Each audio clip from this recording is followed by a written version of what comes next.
இந்த நாளிலும் கூட இந்த துறையூர் கிராமத்தில் வசிக்கிற அன்பு சகோதர சகோதரிகளே, முதியோர்களே, பெரியோர்களே, ஆண்டவராகிய இயேசு கிறிஸ்து அதிசயங்களை செய்கிறவர், அற்புதங்களை செய்கிறவர், நன்மை செய்கிறவர்.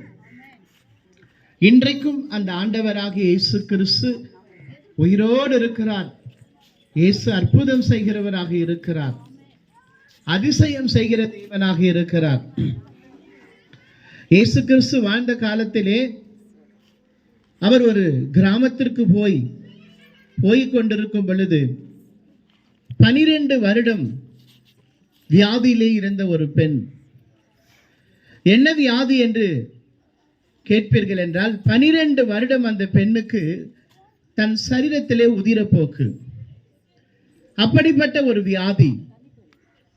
அந்த வியாதிக்காக அந்த பெண் அநேக மருத்துவரை பார்த்து தன் கையில் இருக்கிற பணங்களை எல்லாம் செலவழித்து கொஞ்சம் கூட சுகமில்லாதபடி வேதனையோடு இருக்கிற அந்த நேரத்தில் தான் இயேசு கிறிஸ்து விடுதலை தருகிறவர், இயேசு கிறிஸ்து அற்புதம் செய்கிறவர், இயேசு கிறிஸ்து சுகம் கொடுக்கிறவர் என்று அந்த பெண்ணுக்கு அறிவிக்கப்பட்ட பொழுது அந்த பெண்ணுக்குள்ளே ஒரு நம்பிக்கை, விசுவாசம் வந்தது. இயேசு கிறிஸ்துவின் பின்பாக போய் அவருடைய வஸ்திரத்தின் ஓரத்தை தொட்டால் ஆகிலும் நான் சுகமாவேன் என்று தன் இருதயத்திற்குள்ளே சொல்லிக்கொண்டு இயேசு கிறிஸ்துவை வந்து அந்த பெண் தொட்டால் உடனே அந்த வியாதியிலிருந்து சுகம் உண்டானது. இயேசு கிறிஸ்து அந்த பெண்ணை பார்த்து சொன்னார், மகளே, உன் விசுவாசம் உன்னை ரட்சித்தது, உன் வேதனை நீங்கி சுகமாயிரு என்று சொன்னார். வேதனையில் இருந்த அந்த பெண்ணுக்கு ஆண்டவராகிய இயேசு கிறிஸ்து சுகம் கொடுத்தார், அற்புதம் செய்தார், அதிசயம் செய்தார்.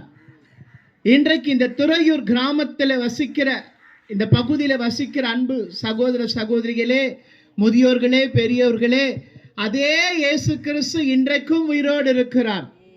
இன்றைக்கு நீங்கள் என்ன வியாதியிலே இருந்தாலும், என்ன பலவீனத்திலே இருந்தாலும், என்ன போராட்டத்திலே இருந்தாலும், என்ன பாடுகள் மத்தியிலே இருந்தாலும், உங்கள் வேதனைகளை நீக்கி உங்களை சுகமாக்க ஆண்டவராக இயேசு இன்றைக்கும் உயிரோடு இருக்கிறார்.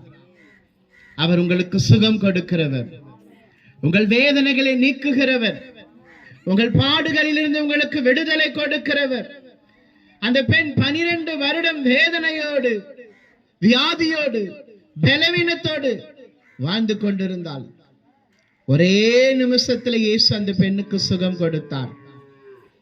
சுகம் கொடுத்தது மாத்திரமல்ல, இயேசு கிறிஸ்து அந்த பெண்ணை நோக்கி சொன்ன வார்த்தை, மகளே, திடன்கொள், உன் விசுவாசம் உன்னை ரட்சித்தது, உன் வேதனை நீங்கி சுகமாயிரு. 12 வருஷம் அந்த பெண்ணுக்கு வேதனை. ஒரே நிமிடத்தில் அந்த வேதனையிலிருந்து இயேசு சுகம் கொடுத்தார். இன்றைக்கு இந்த வார்த்தையை கேட்டுக்கொண்டிருக்கிற அன்பு சகோதர சகோதரிகளே, இன்றைக்கு நீங்கள் என்ன வேதனையிலே இருந்தாலும், என்ன போராட்டத்தில் பிரச்சனையில் மத்தியிலே இருந்தாலும், ஆண்டவராக இயேசு கிறிஸ்து உயிரோடு இருக்கிறார். உங்கள் வேதனையிலிருந்து சுகம் தருவார், உங்கள் வியாதியிலிருந்து சுகம் தருவார், உங்கள் பலவீனத்திலிருந்து சுகம் தருவார். உங்கள் போராட்டங்களை மாற்றி, உங்கள் வேதனைகளை மாற்றி ஆண்டவராக இயேசு கிறிஸ்து இன்றைக்கும் உங்களுக்கு அற்புதம் செய்கிறவராய் இருக்கிறார். இந்த வார்த்தை கேட்டுக்கொண்டிருக்கிற ஒவ்வொருவருக்கும் ஆண்டவர் அற்புதம் செய்வார், உங்களுக்கு அதிசயம் செய்வார். உங்கள் வேதனைகள் மாறும். உங்கள் வியாதியில் இருக்கிற எல்லா பலவீனத்திலிருந்து உங்களை மாற்றி உங்கள் வேதனை நீக்கி இயேசு சுகம் கொடுப்பார். இன்றைக்கும் அந்த இயேசு உயிரோடு இருக்கிறார். நீங்கள் விசுவாசிப்பீர்கள் என்றால், இயேசுவின் வார்த்தையை நம்புவீர்கள் என்றால், அந்த 12 வருடம் வியாதி உள்ள பெண்ணுக்கு சுகம் கொடுத்த அதே இயேசு உங்களுக்கும் சுகம் கொடுத்து உங்களை வழி நடத்துவாராக, உங்களை ஆசீர்வதிப்பாராக. நாம் கண்களை மூடி ஜெபிக்கலாம். பரலோக பிதாவே, உம்மை துதிக்கிறோம், ஸ்தோத்தரிக்கிறோம் அப்பா.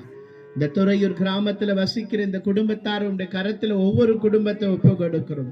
வியாதியிலிருந்து, பலவீனத்திலிருந்து, போராட்டத்திலிருந்து, பிரச்சனையிலிருந்து இவர்களுக்கு விடுதலை, சுகம் தருவீராக, அற்புதம் செய்வீராக.